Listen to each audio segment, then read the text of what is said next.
Lei che mestiere fa? Faccio il croupier al Casino di Venezia. Com'è la situazione al casino?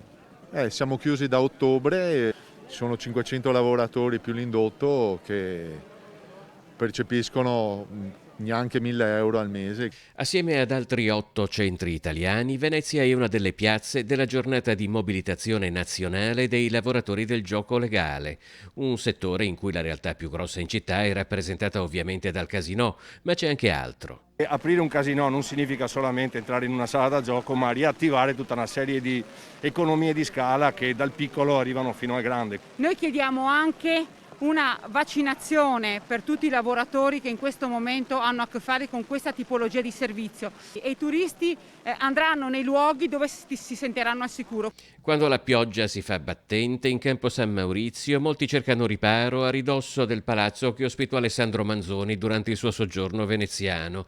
Dipendenti di sale bingo e case da gioco chiuse che denunciano anche come con loro fermi cresca pericolosamente il sistema occulto di gioco. Siamo più di 2200 impiegati, solo in nostra azienda ad esempio, e nel comparto totale siamo più di 150.000 persone che non abbiamo nessuna certezza di apertura, non abbiamo nessun tipo di orizzonte. Sì, lo sentiamo un po' discriminati, no?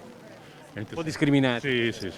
Penso ai miei colleghi che magari hanno un minimo sindacale e hanno un affitto da pagare o un mutuo, la macchina, quindi siamo qua anche per quello, per manifestare per tutti quelli che hanno problemi di soldi, anche noi comunque non è che viviamo nella loro.